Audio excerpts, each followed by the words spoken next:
When I was growing up, there were kids who could tell the aircraft by the sound of the aircraft. Yeah, if you're around them. We do have a podcast to do, guys. My kids are that way with donuts. Yes. 4, 3, 2.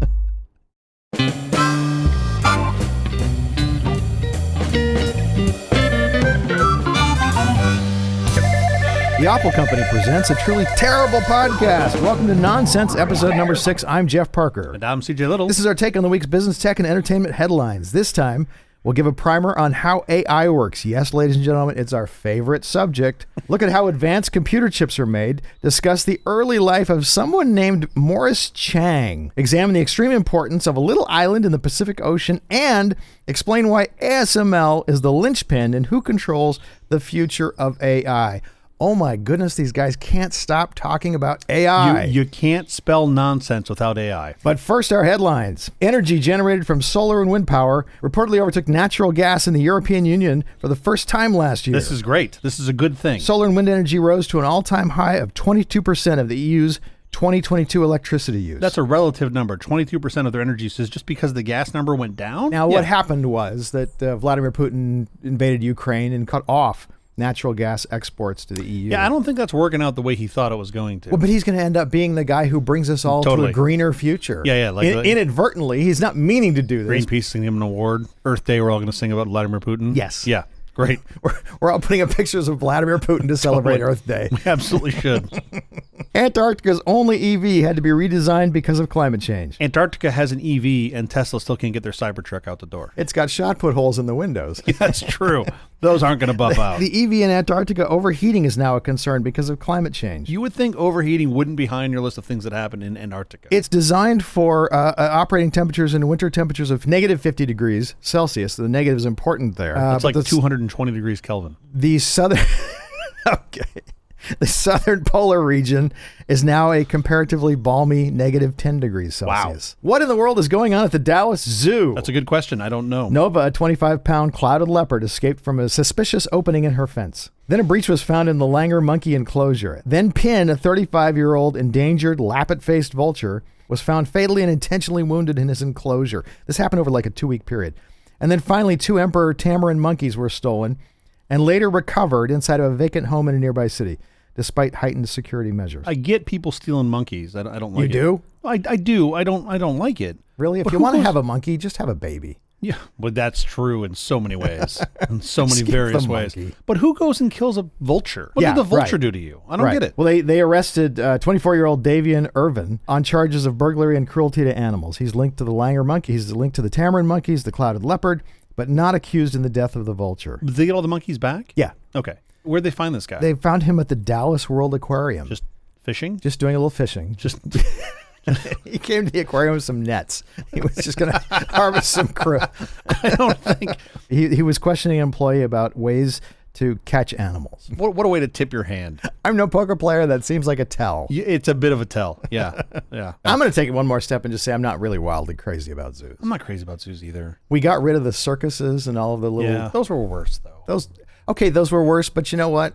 Animals in cages generally, especially like elephants, which require millions of miles of land to be psychologically stimulated. They really have to travel, and you keep them in a little enclosure that you think is... square feet. I mean, I like kids being able to see all the different kinds of animals. Yeah, we have YouTube now. We can go out in the wild and we can shoot lovely video of these things in their natural habitat. Yeah. No one has talked about this next story. This is just one you and I have to ourselves. Yeah, just this, The balloon, the Chinese balloon that's flying in high-altitude surveillance balloon over sensitive sites. It's first seen above Montana, and a second balloon is spotted over Latin America. I have a real hard time believing that the Chinese are a super sophisticated intelligence-gathering country and that they're getting this intelligence with balloons that the local yokels can see flying overhead. You would hope their spying capabilities would be a little stealthier than that. It's hard to hide the blimp.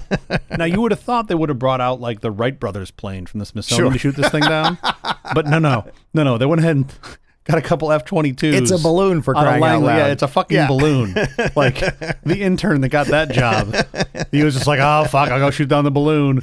By the way, they had to warn people to not shoot at it. Yeah, sure. Because people apparently were thinking their bullets were going to go up 60,000 feet. Sure. Yeah. Yeah. And hit it and bring it down. The call signs for those F-22s were called Frank 1 and Frank 2, which was pretty cool because the names signaled the goal of the mission before it even took off. So it wasn't a very stealthy operation. They were named for Second Lieutenant Frank Luke Jr., who was a hero from World War I. And he was known for, wait for it, destroying German observation balloons, Sure. which is pretty awesome. And he was credited with shooting down more than a dozen balloons before he was killed in World War I and awarded the Medal of Honor. Interesting, when I read this, I was like, that's an interesting name, Frank Luke. He's from Arizona. Luke Air Force Base, which is where the F-35s are trained now in Western Phoenix, is named after him. You can't really steer one of these balloons like this. You can go up and down. Have you been to the balloon festival in Albuquerque? New Mexico? No, I have not. Yeah, that's kind of interesting because the balloons all take off and they're all going one direction when they take off. And they'll try to come back and land in the same place. They do. They come back and land at the same place because if you go up in altitude, the wind is blowing the other direction. That's what's interesting, though. From the reading I had done last week around these airships, you can do a pretty decent job steering these things by just changing your attitude, right? Well, Changing you don't your have a elevation. lot of control. I'm not suggesting maybe this should be Southwest new travel. You go get in the balloon. Couldn't be any worse. You're like, you're either going to Nashville or you're going to Tampa. We don't know. Maybe if you have relatives in both, you'll be covered. It'll be great. You're going to have a great Christmas. This will be fine. You're going to have a lovely time. And then you land in Nova Scotia, and they're like, we're sorry. They have really good pickled fish. You'll love it. You're going to enjoy this. And I do recommend to our listeners, if you go look at the picture of Frank Luke Jr., he's like the most handsome pilot I've ever seen. So anyway, that was the fun part of the story to me. It's a balloon. I mean, this is the crazy thing. We were scrambling its transmissions from when we first spotted it over Montana. So there was no rush to shoot it down. The reason we shot it down over water is so that we could retrieve all the parts. You don't want them breaking apart, on land, and then you can't reassemble and figure out what it was actually doing. Like a pinata of Chinese chips. Just exactly. Did you hear about Jupiter? Yeah, I did. It's a big planet. Still a planet. Giant ball of gas, much like me. Giant ball of gas, that's actually how I have you in my phone. When you call me, it says giant ball of gas. Here, this is pretty cool. One giant red eye. They have discovered 12 more previously unknown moons around Jupiter. Fantastic. You want to guess what it brings the total count to? No. I was thinking like 30. I was like, 30 is a lot of moons. That'd be a good number of moons. 92. I feel so gypped here on Earth. Why? We just have the one. The one moon that we know of. I feel like we're not even in the game. Yeah, Saturn was the previous leaderboard winner with 83. That's a lot of moons. That's a lot of moons. Well, congrats to Jupiter. I didn't get it anything. Yeah, I did. But here's what's even more crazy. Yeah. They believe there are more moons, smaller moons that we can't even really detect or see. Because it's a giant ball of glare. It's just a big, it's like staring into the sun. Right, the way it reflects light is crazy. Yep. China's access to semiconductors could take yet another hit soon. Japan and the Netherlands will soon join the U.S. in restricting exports of semiconductor manufacturing equipment to China. That's in response to President Joe Biden visiting the Netherlands, where he asked Dutch government officials to restrict export from a company called ASML, the largest company in the Netherlands. ASML's machines could literally decide who controls the future of AI. So this story I don't entirely buy, because I just presumed that like 2/3 of our semiconductors already came from China. Right. You would think. And then I was like, all right, well, I get it. Japan likely provides some level of expertise, and we're going to restrict that going into China. But what the fuck does the Dutch have to do with it? The company Nikon from Japan is who's the providing. optics. Yeah. But I don't understand what are the Dutch? What are tulips? They? Oh, tulips. Tulip juice. That's your iPhone runs on tulip juice. I had no idea. Know that. Now you do. I had no idea. That would explain why when the tulip juice leaks out, it no longer works.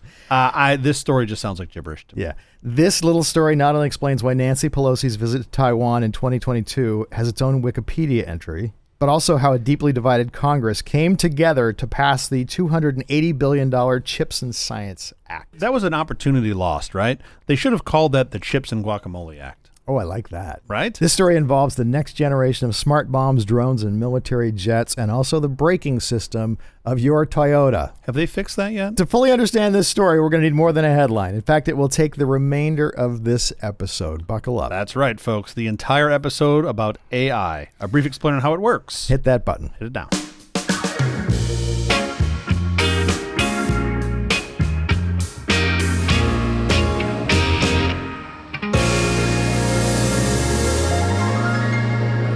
This is going to be How AI Works for Dummies by dummies. How does AI work? Can you give me some sort of primer on how AI works? That's a good question. Nobody knows. Now you can give us as much as people know. So it works by using a combination of algorithms, mathematical models, and statistical methods to enable machines to effectively perform tasks that typically require human intelligence, right? Such as pattern recognition or decision making or something like understanding natural language. Right.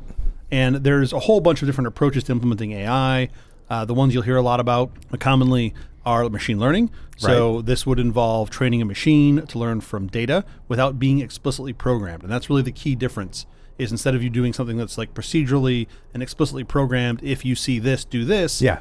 None of that is evident in machine learning, right? So you're using algorithms that can identify patterns in the data, such as recognizing an object and an image or identifying speech, and then have some output, right? Make some decision. Right. This is going to come up in a minute, so let me just say, Yeah. we're going to talk about ML. We mean machine learning. You also hear about deep learning. So this is sort of a type of machine learning that uses artificial neural networks to model complex relationships between the inputs and the outputs. So this is very much inspired by the structure and function of our brains. Yes. And that allows AI systems to learn and make decisions based on large amounts of data. And these neural networks are super interesting to me too, because they don't make any sense, right? Like to a human and as an observer, you look at it and you basically see a bunch of nodes with weights, and you'll have some input nodes. Explain what a node is. You basically just have a bunch of numbers moving through a network of matrix math, and these individual nodes hold values, weighted values of Right. And you're talking about not like 5 or 10. You're talking about on the order of tens or hundreds of thousands of nodes between the left side, the input side, and the output side. In one of these systems, you have to train the machine with training data. So you start with this network of these nodes, these abstract concepts of values, and they don't know anything. They don't do anything. Until you put data through it. So you put data through it. So you basically teach it. So you say, let's say we want it to identify red octagons, right? We're going to say, this is a stop sign. I want you to identify red octagons. You feed it a bunch of pictures that have red octagons. Right. You don't draw the octagon. That would be very tell useful it. for autonomous driving. So you feed all this stuff into it, and then you just tell it, that one's a stop sign, that one's a yield sign, right? You don't tell or it. just this is not a stop. This is a stop sign. This is not a stop sign. Yeah, I mean, the classic example from Mike Judge is hot dog, not a hot dog, which was the funniest fucking thing. Did you watch all of Silicon Valley? No. Oh my God. There's a scene where Jin Yang makes a hot dog detector, right? And it can detect hot dogs. And the whole team freaks out because it detects hot dogs perfectly, right? And it'll be like, oh, that's a hot dog. Great.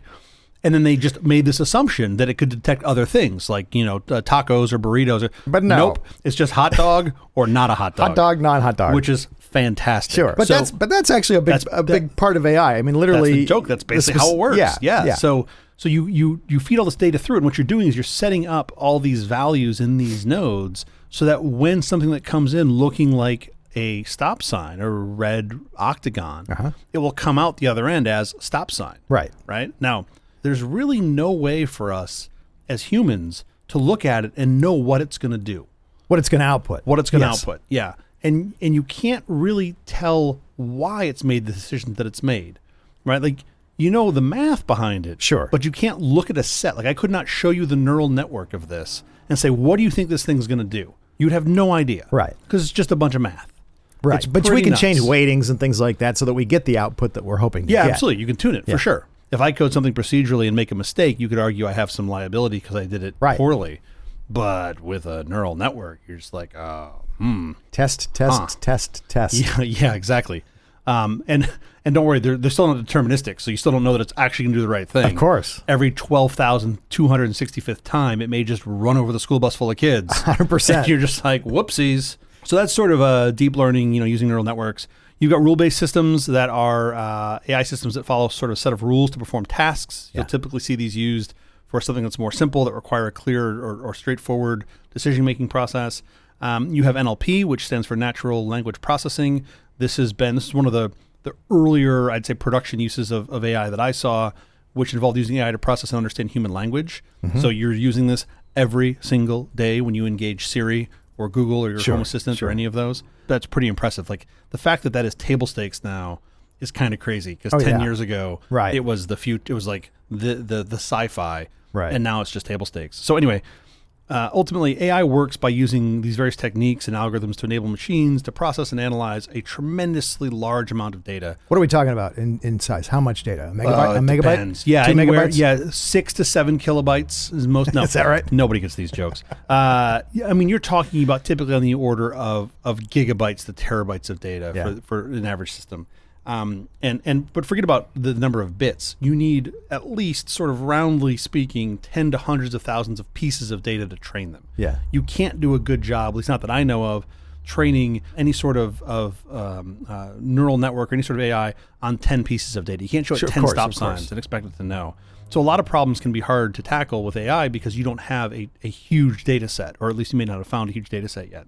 But what's cool about this is you can get these systems. It's why your autonomous car needs decades of learning before you actually put it into production. Yeah, and it's also crazy to think about how you put in a situation that it doesn't know what to do, and yet a human does. Yeah. You know, like you're driving down, they just redid Balboa Boulevard in the Valley. There are no stripes on it. Right? So you're going down. What do you do? And I'm actually amazed that most people that drive down Balboa still kind of get it right. Yeah. Like, which is incredible with no striping. They still sort it, like they don't do a great job. They do an okay job. It's like driving in Paris. Yeah. Just less smoking. Ultimately, there's a couple things that I think are worth highlighting here. The difference between machine learning, ML, and AI, artificial intelligence, is frequently misunderstood. And to be honest, it still confuses me many times. Machine learning typically learns and predicts based on passive observations, whereas an artificial intelligence implies an agent interacting with the environment to learn and take actions that maximize its chance of successfully achieving its goals. Right. Yeah. As of 2020, many sources continue to assert that machine learning remains a subfield of AI, but others have the view that not all machine learning is part of AI, and only really an intelligent subset of machine learning should be considered AI. I get why. You get why? Yeah. Oh, well, please. Because the magic of machine learning, as you get used to it, is just like, yeah, okay, I get it. This is the old Arthur C. Clarke quote, right? Where any technology, any good technology should be indistinguishable from magic. Right, right. And eventually that magic isn't magic anymore. We all go, yeah, Siri understands what I'm saying. NLP is a great example. Like NLP, I think 15 years ago, you were dealing with like Dragon software that was kind of terrible. Right. Like we dealt with it, but it was kind of terrible. I used it. And it just wasn't great. And now you dictate stuff to Siri. My Siri's literally lit up right now. It thinks I'm talking to it. Because you said it. Right? It's that good. So it's pretty nuts. Yeah. I recently heard the difference between the two, AI and ML, summarized as, if you don't quite know how to do it yet, it's AI. Yes. If we already figured it out, it's machine learning. Right? I thought that was pretty good. That's exactly right. Yeah. So it's like it's just moving from one bucket to the other. Right. Right. Okay. Why is this relevant to what we're talking about here with chips and ASML and all these other things we had in the top of the show? You give up pretty quickly. So ChatGPT is an implementation on top of OpenAI 3.5. Right. And ultimately, it's using a plethora of artificial intelligence systems to enable. But actually, an open source project from Google is the core of it. Yeah, that's true. GPT stands for Generative Pre-trained Transformer. Yeah, the transformer is the part that comes from Google. Oh, well, yeah, okay, sure. The underlying concept. Yeah. You have probably heard a lot from us and also on the news about ChatGPT, which is an implementation. What is that? First time I've heard about it. Yeah, it's an app you put on your phone. Okay. That will tell you the weather. Actually, in 4.0, it will be an app on your phone. Yeah, it already is. There's already 1,000 people that have implementation on that.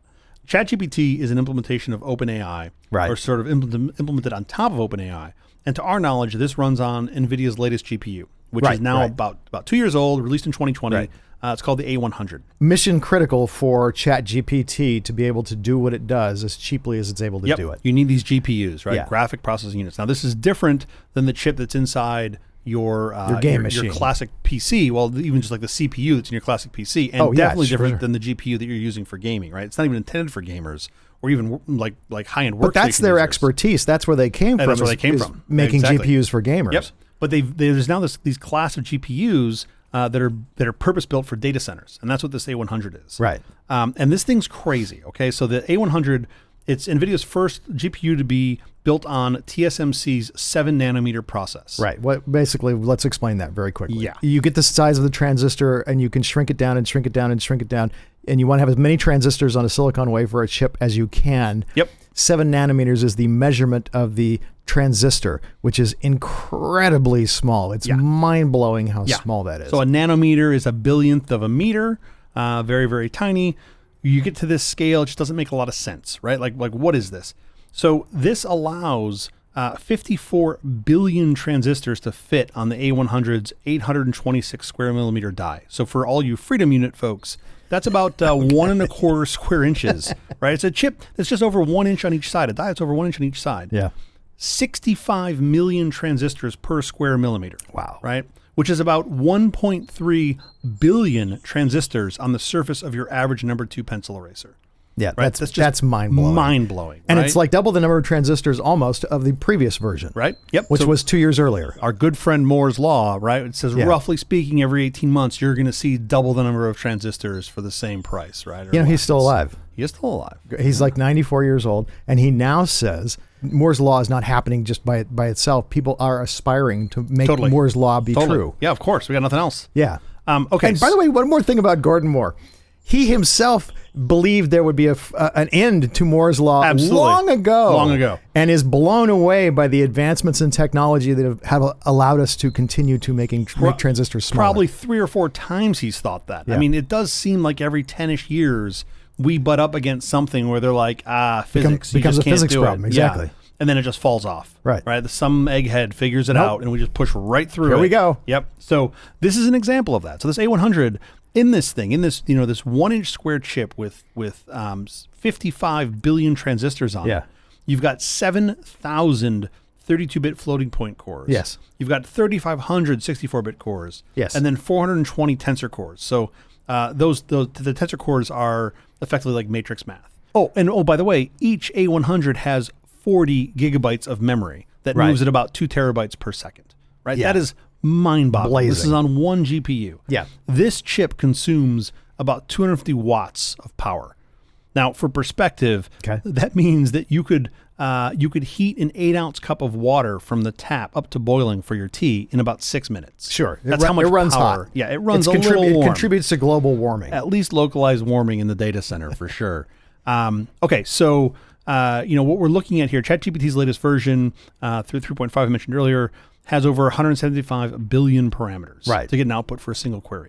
And that means it needs at least 5-ish A100 GPUs Yeah. to load the model in text. Right. And it's capable of outputting around 15... You aren't even starting before you have 5 Yep. A100s. Yep. And you need about 15 to 20 words per second, give or take. This is all sort of squishy math. Mm-hmm. And so you're sort of looking at a server with 8 A100 GPUs in order to make this work. Right. Now, conveniently, in 2020, Yeah. there was an A100 packaged up with 8 GPUs in what's called the DGX A100. Yeah, because NVIDIA is not stupid. They knew how to put this They knew together. how to use this, yeah. So it's got 2 64-core AMD CPUs, Mm-hmm. 8 of these A100. They throw in a terabyte of memory just for good measure. Sure. A bunch of NVMe high-speed storage, and they're only $200,000. Which right? you're making it light of. That's actually for that much processing power. Insane. It's Yes, insane what it's you're getting for that. incredible. And by the way, that was 2020 dollars, right? So we're in 2023. So Yeah. I'm sure this thing has degraded in price a bit. And then, I just like to keep this in perspective. Those 8 A100s provide 320 gigabytes of VRAM to Yeah. consume. And we can all do the dance of my first computer had 8 megabytes of memory. My 2 first floppy hard drive. drives, Yeah, sure. exactly. So it's just nuts to see how much is shoved in this thing that we use to have it write me poems about how to break into your house, right? That's really Right, how from I end up using it. ChatGPT, From ChatGPT. exactly. So what does this all mean? Well, at the end, without really powerful chips, modern AI just super does advanced right? chips. Just doesn't exist. Right. None of this would work, but you need... But you're right. By the way, your iPhone doesn't exist and your Mac doesn't exist either. When we come back, we'll look at how modern advanced chips are made, because I'm sure you were just asking, hey, AI geniuses, that's great. It requires big, fancy chips. How do you make the chips? Anybody referring to us as AI geniuses needs to really reevaluate their life. Hit the button. Hit the button.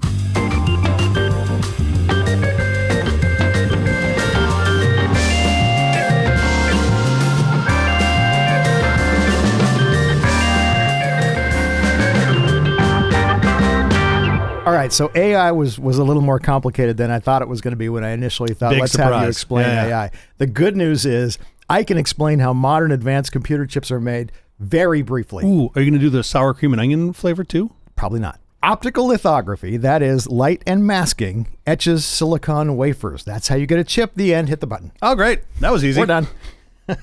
Moving on. I'll give you a little more detail, just a tiny bit more detail, so that you can understand what this is. Pretend you're drawing a circuit and maybe some transistors on a piece of paper. And you make that paper into a mask, that is to say, so that when you flash a bright light on it, the lines that you drew show up on the silicon wafer. Yep. You can burn that drawing of that circuit into a silicon wafer. Congratulations. Now you have an integrated circuit. Excellent. Now, make your drawing twice as big as the wafer and then reduce it so the circuit can do more with the same size wafer. That's more room to put transistors on the circuit, among other things, right? Yep. Makes perfect sense. Miniaturization. I feel like we're in like 1960 right now is about where you are in this process. Probably still in the 50s. Probably still in the 50s. If your photolithographic process is high enough resolution, you can make your circuit drawing several orders of a magnitude larger and then reduce that down to fit on something close to the same original silicon wafer size. Yep. So think of all the amazing things you can do with that much drawing space. Yeah, of course. Right? More transistors. While we're at it, why are we working in 2D when we could be working in 3D? Of course. We can repeat the photolithographic cycle a few times, and that's a lot more space for more circuit you can draw and tons more transistors, right? We just keep making things smaller and smaller and smaller on the final wafer.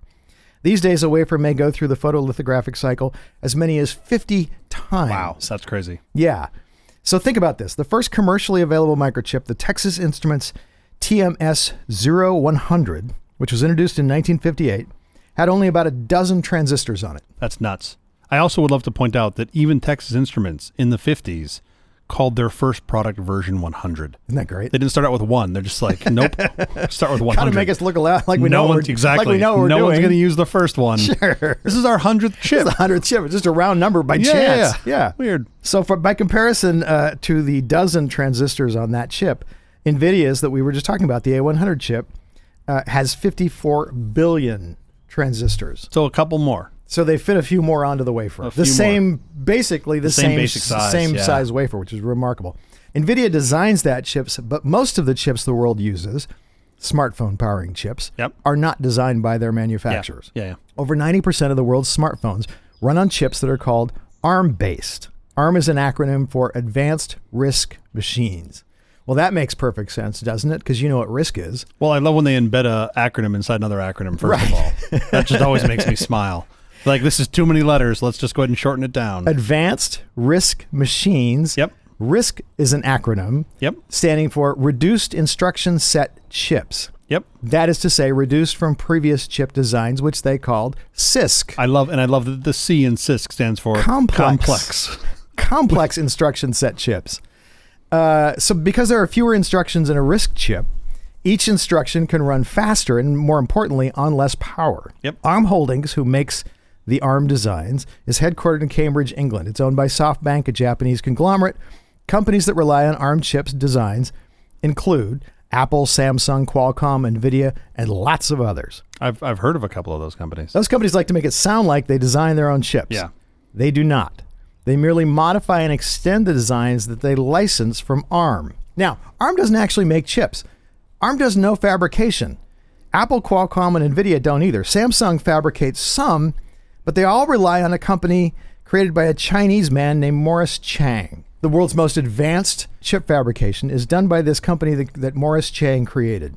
The question we have now is, who in the world is Morris Chang? Yeah, and what's nuts is most nerds don't know this. They don't know who Morris Chang is. It's remarkable. It's crazy. Like Gordon Moore, everyone's like, oh, yeah. Of course. But arguably Morris Chang has been more influential than Gordon Moore, at least on our current pipeline of chips. He's done more to change the world. He's got to be. Absolutely. He's got to be in the list of the top 100 businessmen for sure. in the history of the world. Yeah. Hit the button. Let's talk about Morris Chang. Morris Chang coming up next.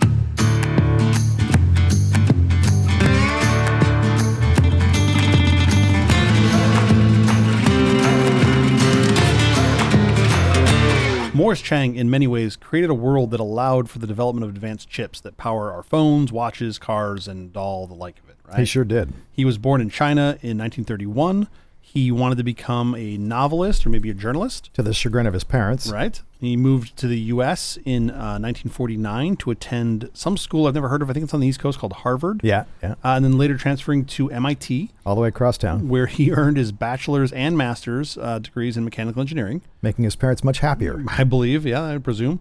By 1958, he was working for Texas Instruments, where he rose through the ranks quickly. Where's that located? That I think is in Texas. Yeah. TI ultimately provided him with the opportunity to earn his PhD from another small school I've never heard of called Stanford. Right. And I found this fascinating. His coworkers at TI would talk about the ferocity with which he would find inefficiencies in the manufacturing process.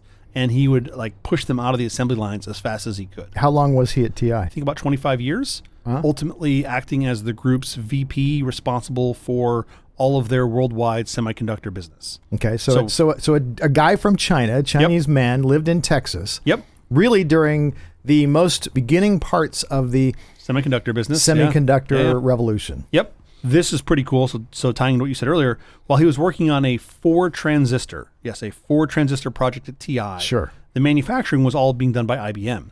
And he recognized the opportunity to act as, we didn't call it this then, but as a chip foundry. Yeah. So the idea of separating the design of the chips from the very expensive process of fabrication. Right. And he'd take all the production risk, basically returning functional chips to a customer based on their designs. Right. And at the time, this was, of not just novel, it was just completely unheard of. The audaciousness of the idea was that there were no chip design firms that didn't also own fabrication facilities. Well, they needed to, yeah. Right? So in 1987... This is a classic lesson in economics about specialization. In 1987, he founded a company called TSMC, which was this is sort of like the beginning of the period where firms increasingly saw value in outsourcing their manufacturing capabilities to Asia. Okay. TSMC became one of the world's most profitable and sophisticated chip makers. Still are to this day. Yeah, absolutely to this day. Morris started with no customers. He eventually won some over. Not having to design his own chips allowed him to focus on streamlining and improving the production process.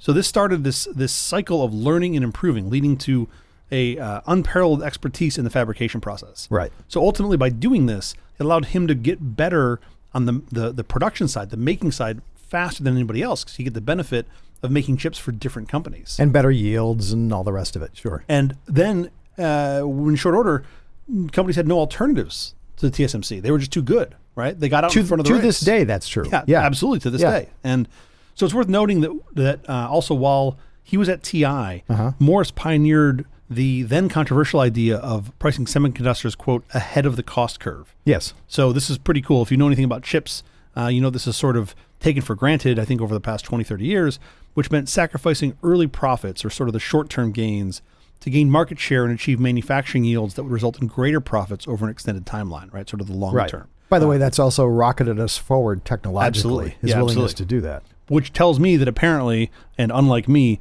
Morris would pass the marshmallow test. Deferred gratification? Yep, totally. Okay. I would just be eating those marshmallows. So who is Morris Chang? He's arguably the most underrated business person in the past 100 years. Yeah.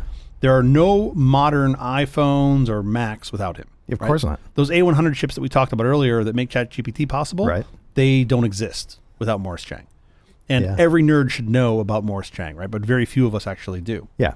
So next we need to look at how... He's retired now. But he's still he's 91. But he still goes in. He still goes into the office. See how they're doing. Yes, exactly. Yeah, exactly. Just kick him around a little bit. Make sure the culture is still what it needs to be. That's pretty impressive. He's still hands on. Yeah. Next, we need to look at how and why an American-educated Morris Chang moved 90+% of the world's advanced chip fabrication to a little tiny island in the Pacific Ocean called Taiwan. Yeah. How did it go there? All right. Well, we're going to find out. Okay. Hit the button.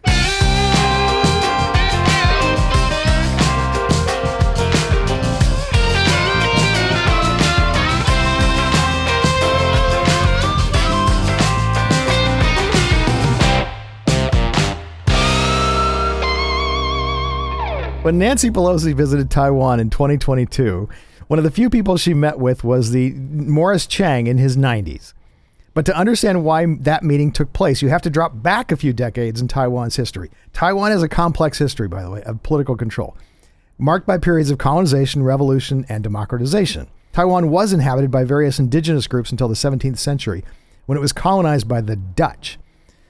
Insert your tulip and clog jokes Tulips, here. clogs, that's what they brought. The Dutch were eventually replaced by the Chinese Qing dynasty in 1683. Are you taking notes on all this? Is there much remnants from the Dutch colonization in Taiwan still? I've been there once, but I don't remember. I don't think so. I don't think so either. Okay, I have no idea. keep going. Certainly not of the things you consider Dutch now.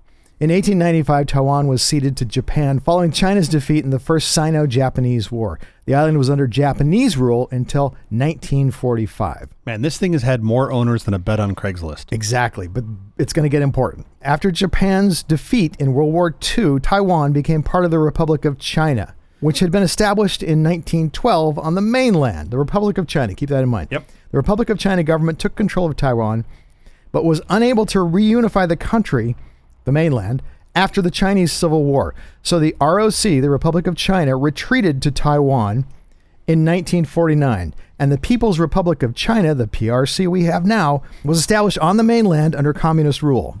In the decades that followed, Taiwan underwent significant economic and political development, becoming one of the four Asian tigers and eventually transforming into a multi-party democracy. However, it remains politically separate from the People's Republic of China, which considers Taiwan to be a breakaway province and has not renounced the use of force to reunify the island with the mainland. Yeah, pretty crazy they haven't renounced the use of force. The international community is divided on the issue, with many countries recognizing the People's Republic of China as the legitimate government of China, but a smaller number recognizing the Republic of China and maintaining unofficial relations with Taiwan. It's super important that they maintain relations with Taiwan, as we will get to in a second. Yep.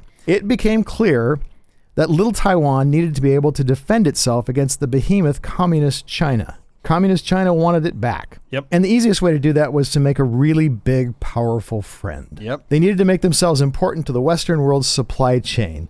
And brilliantly, they started by making sure that hundreds of Taiwanese engineers were doing PhDs in electrical engineering at Berkeley and Stanford from the 1950s. I mean, it's sad they couldn't get into a school better than Berkeley. In the early 1960s, Taiwan entered a period of rapid economic growth and industrialization called the Taiwan Miracle. This is crazy to see how they've played this out over 60 years. But brilliant that they went Brilliantly, after education so that Yeah. they would have a very smart pool of engineers on this little island that's I about know. the size of Maryland. Yeah. In 1987, they wrote a big check. When Morris Chang was shopping the world for a home for his chip foundry for hire, Taiwan put up half the money. And remember, starting up a chip foundry requires an enormous amount of money. Yeah. Thus was born the Taiwan Semiconductor Manufacturing Company, TSMC. Yep. Meanwhile, Taiwan has raised itself from a so-called flawed democracy to a full democracy. In fact, the 2020 Democracy Index, published by London-based Economist Intelligence Unit, raised Taiwan from the 31st place to the 11th, the highest in Asia. So what's crazy about this is you got to believe in like 87, there weren't a lot of options to think you could go tackle the semiconductor market, right? Right. It was all in the U.S. You basically had... It was in Texas and California. Texas, It wasn't even all over California. the U.S. Yep, that's it. Yeah. Everything was there. But you got this guy who's been working at Texas at for 25 TI years for or more. 25 Sure. years. And he's like, there's a better way, right? There's a better scalable way. And he saw that then, going back, He just well needed before the some 80s, economic help. He just needed some money, right? And it turns out this little island needed some protection, some Exactly. security from its communist brethren who, Yeah. wanted to eat it. Whoever controls Taiwan controls 90+% of all advanced chip making. Right. And therefore controls the future of AI. Think next-gen smartphones, think next-gen smart bombs. Think everything. Think next-gen drones, think next-gen, Wait, hold on. Are you going to buy a dishwasher that doesn't have AI in it 100%. in 5 years? Yes, of course. Like it's going to be everything. Should China decide to go to war with Taiwan, the West will very likely have no choice but to defend it. Yep. As Tufts professor Chris Miller, author of the excellent book Chip War, puts it, it certainly would be catastrophic to Apple or AMD if we were to lose access to Taiwan's semiconductor manufacturing company's facilities. But it's also dishwashers and microwaves and autos that would face tremendous disruptions. We would be back to a manufacturing crisis that would feel equivalent to a 1929 in terms of its shock. You wouldn't be able to buy a car for a year or two, and the same level of disruption for all sorts of manufactured goods. It's a huge problem. It's such a big problem that companies struggle to get their heads around how to insure against it because the costs of finding alternative solutions are tremendous. There is no alternative to TSMC in many cases. Obviously, the downside risk is substantial and arguably growing every day. By the way, TSMC makes 7 nanometer chips, which means those transistors are 7 nanometers, right? Very, very small. By comparison, the machinery Biden wants to restrict from going into China is anything that makes less than a 28 nanometer process. TSMC believes they'll be able to make a 2 nanometer chip by 2025. That's bonkers. Blows my mind. A 2 nanometer chip. So there's a couple things about that. One, time to get a new unit. Yeah. Got to go down below nanometer. For sure. Not going to be talking about like 0.25 nanometers. Right. We should just do it in micro inches now. You want to go back to inches? I want to go back to, no, I really don't. I don't know how I ended up. Freedom units. I don't know how to be on the other side of the freedom units in this conversation. So here we are. That's how a little island in the Pacific Ocean became the center of the universe and not just the chip-making universe. Or more clearly, because it's the center of the chip-making universe, it's the center of the real universe. Of the real universe, yeah. As far as we know. You ever been? No. You have? Nice. A couple times. Not my favorite. No? I would like to give it a go again. I actually liked some of my visits to mainland better from like a culture perspective. I didn't spend enough time, I think, I was only in Taipei. It's cool. The people are great. I mean, the people are lovely. Super dense island, population-wise. Yeah, population-wise, for sure. Of course, when I was there, they had like a 6.8, too. I was in like the 18th floor of my hotel, and I'm like, well, this is fun. Yeah. I would like to give it another go and spend more time there. But this isn't the end of this story, right? Coming up, we're going to look at how a Dutch company became the linchpin of who controls AI's future. Hit the button. Hit the button.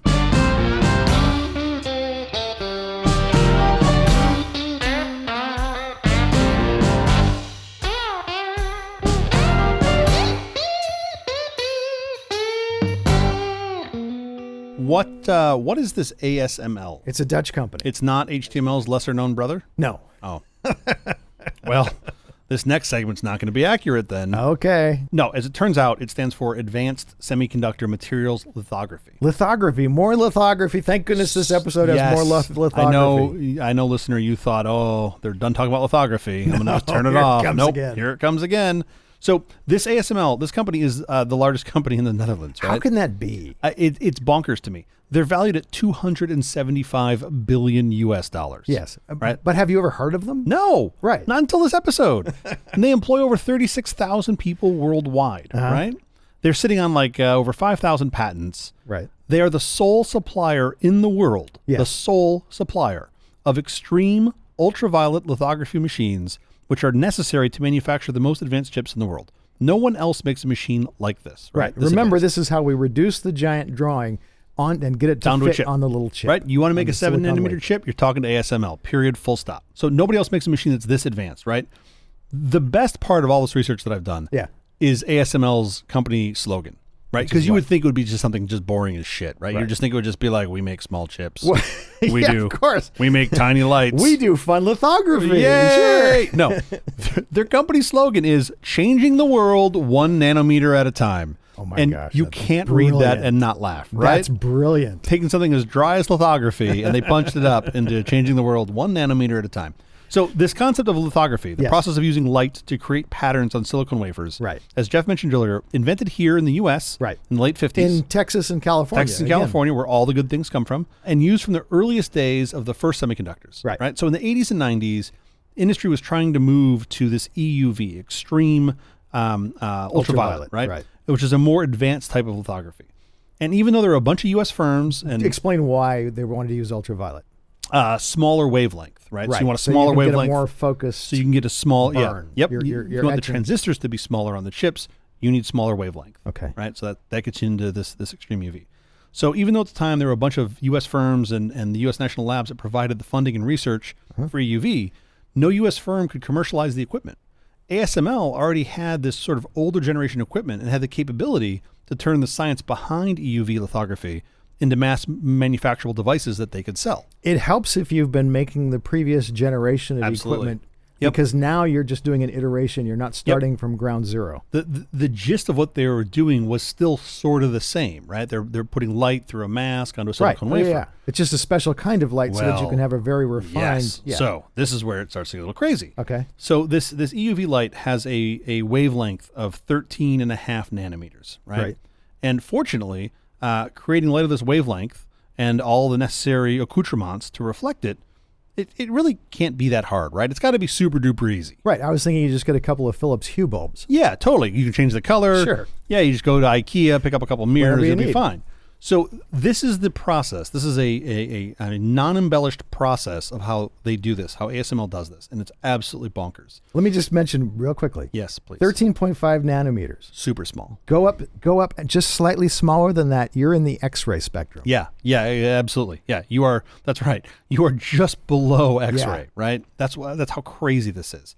So here's the process that their machine, these machines that ASML sells, the only manufacturer in the world of them, this is the process for them to generate this EUV light. They take a ball of tin, about 30 millionths of a meter in diameter. Yeah. They get it moving at hundreds of miles per hour Yep. in a vacuum, so that they can then pulverize it with 2 shots from one of the most powerful lasers ever deployed in a commercial device. Sounds easy. Right? Yeah. Sure. Right?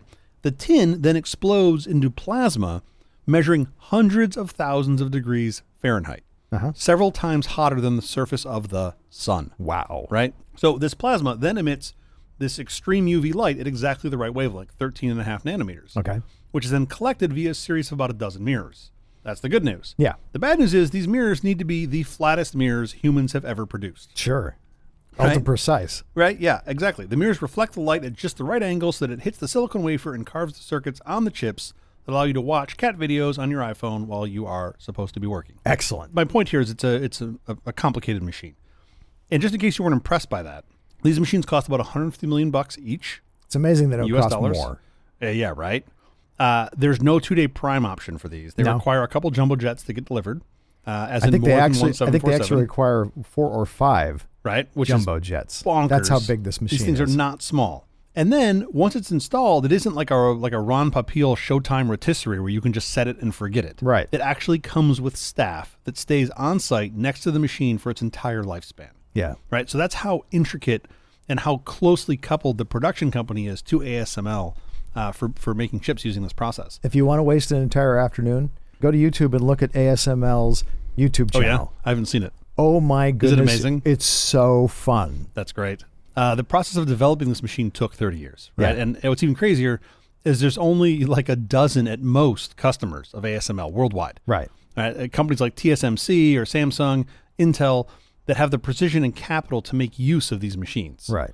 And It's amazing TSMC can't make a machine like this, but Right. they can't. That's how specialized the individual parts of making chips has become. You were at this place, yeah, where TSMC isn't just using ASML and nothing else, right? They've got a bunch of other vendors that do other interesting Right. things. They have other specialties. And they got to bring it all together. So if you can't mass manufacture these cutting edge chips, then you can't get the chips to build up the data center capacity that you would need to train these AI systems. Right. And that sort of brings us to where we are today. The U.S. ultimately wants to stop China from developing advanced chips, to stop them from creating advanced data centers, to stop them from developing advanced AIs, right? And we're using ASML's tooling as a choke point by restricting U.S., Japanese, and Dutch firms from transferring equipment and knowledge into China. Right. But that won't stop them for forever. No, slow them down. Right. But I think what likely could be the outcome there is you keep them behind. So like they're going to get 7 nanometer technology. It just might be when we're on 2 or 1 or whatever is next, right? So but the single most important thing you need to know